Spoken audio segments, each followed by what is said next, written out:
टुन्नी का छोटा सा घोंसला बहुत सुंदर था। उसने उसमें रंग बिरंगे पत्ते, मुलायम घास और छोटे छोटे फूल सजा रखे थे। जंगल की सारे पक्षी उसे बहुत पसंद करते थे, क्योंकि टुन्नी सबसे प्यार से बात करती थी और जरूरत पड़ने पर सबकी मदद भी करती थी। लेकिन उसी जंगल में एक दुष्ट कौवा भी रहता था, कालू कौवा। वो टुन्नी से बहुत जलता था। उसे टुन्नी की तारीफ बिल्कुल पसंद नहीं थी। वो हमेशा सोचता रहता था कि किसी तरह टुन्नी को परेशान किया जाए। एक दिन की बात है, शाम का समय था। सूरज धीरे धीरे ढल रहा था।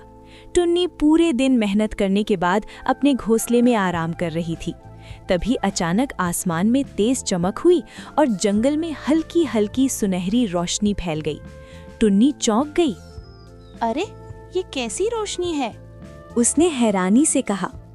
जैसे ही वो घोंसले से बाहर निकली, उसने देखा कि उसके सामने हवा में एक खूबसूरत परी खड़ी है।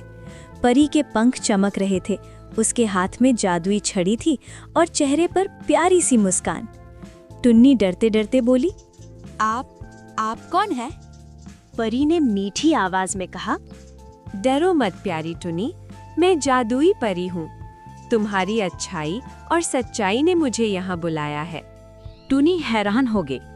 परी मुस्कुरा कर बोली, टुन्नी, मैंने देखा है कि तुम रोज सबकी मदद करती हो, मेहनत करती हो और कभी किसी का बुरा नहीं सोचती। इसलिए मैं तुम्हें एक जादुई वरदान देना चाहती हूँ। वरदान? मुझे? उसने खुश होकर पूछा। परी ने अपनी जादुई छड़ी घुमाई और कहा, आज से तुम्हारे पास एक जादुई शक्ति होगी। तुम जिसे भी सच्चे दिल से मदद करना चाहोगी, उसकी सारी परेशानियां दूर हो जाएंगी। टुन्नी बहुत खुश हो गई। धन्यवाद परी माँ, मैं इस शक्ति का इस्तेमाल हमेशा अच्छे कामों के लिए करूंगी। हेलो दोस्तों, हमारी पिछली वीडियो के व्यूअर्स का नाम है, पहला नाम है जसकीरत और दूसरा नाम है मान्या पोदार और हर्षिता सियाल। अगर आप भी चाहते हैं कि अगली वीडियो में मेरा नाम भी आए तो अपना नाम जरूर कमेंट करें और चैनल को सब्सक्राइब करें।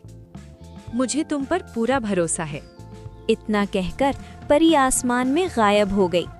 अगली सुबह जब टुन्नी उठी तो उसे लगा जैसे कल का सब कुछ सपना था। लेकिन तभी उसे अपनी चोंच के पास हल्की सुनहरी चमक दिखाई दी। तब उसे यकीन हो गया कि वो सचमुच जादुई शक्ति पा चुकी है। उसी दिन जंगल में खबर फैली कि खरगोश मामा बहुत बीमार हैं, वे चल भी नहीं पा रहे हैं। टुन्नी तुरंत उनके पास पहुंची। उसने सच्चे दिल से कहा, खरगोश मामा, आप ठीक हो जाइए। जैसे ही उसने ये कहा, चमत्कार हो गया। खरगोश मामा बिल्कुल स्वस्थ हो गए। वे खुशी से उछल पड़े। अरे, मैं ठीक हो गया, ये कैसे हुआ? सब हैरान थे। धीरे धीरे पूरे जंगल में टुन्नी की जादुई शक्ति की बात फैल गई। अब रोज कोई ना कोई जानवर अपनी परेशानी लेकर टुन्नी के पास आने लगा। कभी किसी का घर टूट जाता, कभी किसी का खाना खत्म हो जाता, कभी कोई बीमार पड़ जाता। टुन्नी सबकी मदद करती और सब खुश हो जाते। लेकिन ये सब देखकर कालू कौवा अंदर ही अंदर जलने लगा। उसने सोचा, ये टुन्नी इतनी ताकतवर कैसे हो गई? मुझे इसका राज पता करना होगा। एक दिन कालू कौवा टुन्नी के पास आया और मीठी मीठी बातें करने लगा। टुन्नी बहन, तुम तो बहुत महान हो, मुझे भी अपनी तरह ताकतवर बना दो। टुन्नी भोली थी, उसे कालू की चालाकी समझ नहीं आई। उसने कहा, कालू भैया, ये ताकत सिर्फ अच्छे कामों के लिए मिली है। अगर आप भी अच्छा करेंगे तो सब ठीक होगा। लेकिन कालू कौवा मन ही मन बुरी योजना बना चुका था। उसने सोचा, मैं टुन्नी को फंसाकर उसकी जादुई शक्ति छीन लूंगा। एक रात कालू कौवा चुपके से टुन्नी के घोंसले के पास पहुंचा और उसका जादुई पंख चुरा लिया, जो परी ने उसे दिया था। सुबह जब टुन्नी उठी तो उसकी जादुई चमक गायब थी। वो बहुत घबरा गई।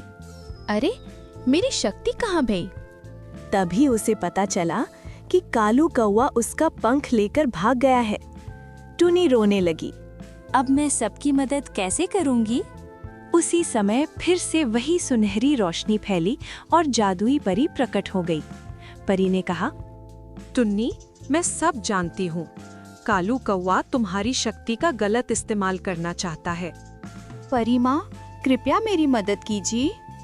परी ने मुस्कुराकर कहा, असली ताकत जादू में नहीं, तुम्हारे सच्चे दिल में है। चलो कालू कौवे को सबक सिखाते हैं। परी और टुनी दोनों कालू कौवे के पास पहुंचे। कालू कौवा जादुई पंख से जंगल पर राज करने की कोशिश कर रहा था, लेकिन क्योंकि उसका दिल बुरा था, जादू काम नहीं कर रहा था। परी ने कड़क आवाज में कहा, कालू, बुराई से पाई गई ताकत कभी कामयाब नहीं होती। कालू कौवा डर गया और माफी मांगने लगा। मुझे माफ कर दो, मैंने लालच में गलती कर दी। परी ने जादुई पंख वापस टुनी को दे दिया और कहा, टुनी, तुम्हारी अच्छाई ही तुम्हारी सबसे बड़ी ताकत है। उस दिन के बाद कालू कौवा भी सुधर गया और उसने सबके साथ अच्छा व्यवहार करना शुरू कर दिया। अब टुनी पहले से भी ज्यादा खुशी से रहने लगी। वो समझ गई थी कि असली जादू प्यार, सच्चाई और मदद करने में होता है। जंगल के सभी जानवर खुशी खुशी रहने लगे और टुनी चिड़िया सबकी प्यारी नायिका बन गई और जादुई परी ऊपर आसमान से मुस्कुराते हुए ये सब देखती रहीं।